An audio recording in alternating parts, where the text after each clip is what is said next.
Of course, my first question, which he didn't want to answer, was, Grandpa, do you know the Germans? Well, that's just it. He didn't really like talking about it, so he usually joked it off, but sometimes he still managed to find out something.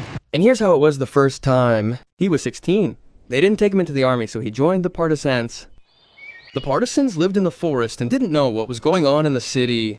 So you go into town and give this letter to our agent. But the main thing is, don't get caught by the Germans, otherwise they'll torture you. He came, gave it to them, got ready to go back to the forest, crossed the streets of Wehrmacht. Soldiers coming towards him, and my grandfather had a pistol in his pocket. What to do? He turned into an alley, climbed over a fence, turned around. A German was standing right in front of him. And the point is, the German didn't immediately understand what was going on. There was such a pause. What next? The German knew, thinking, I'll talk his ear off and he'll let me go. I'm a fascist. Yes, that's good. A communist. Ned. Bad? Nee. You die. And after these words, the German suspected something and reached for his rifle. And the old man had a pistol right in his hand, in his pocket. And he suddenly fired the pistol at his head, hits the temple. Oh, no, I die. Well, that's it. The man fell, and the old man ran into the forest. Only later did he find out he killed him.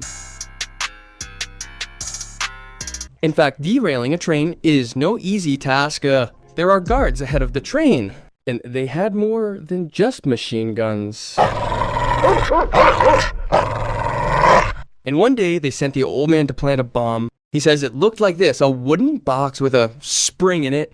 Well, explosives. The train moves, the spring jumps off. Bam! It was my grandfather's first time. He climbed up the embankment, started winding the spring, but it was too tight. He was almost there, and then it jumped off. My grandfather barely managed to hook it with the tip of his fingernail and tried with all his might to pull it back.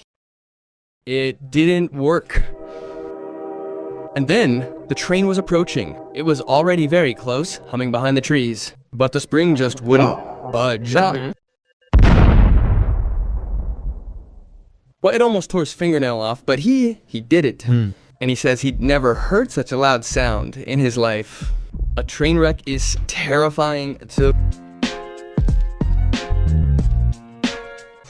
Watches were rare back then, but everyone in the Germans had one. And after the battle, the children from the kindergartens went around collecting them. In the end, those who survived collected a bag full of German watches in a few months.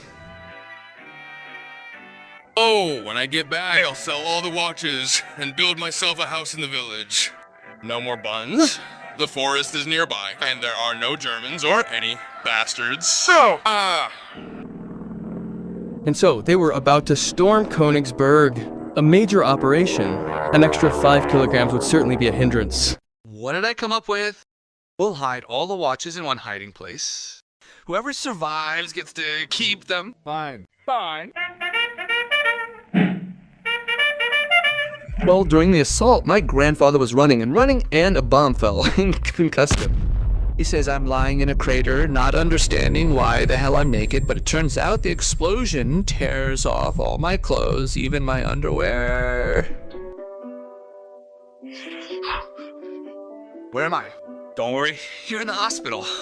Concussion. We'll get him back on his feet soon and go home.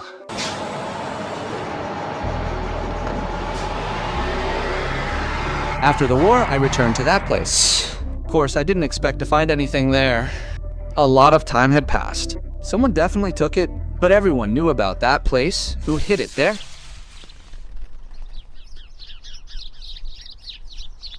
He came up and saw that all the bags were still there.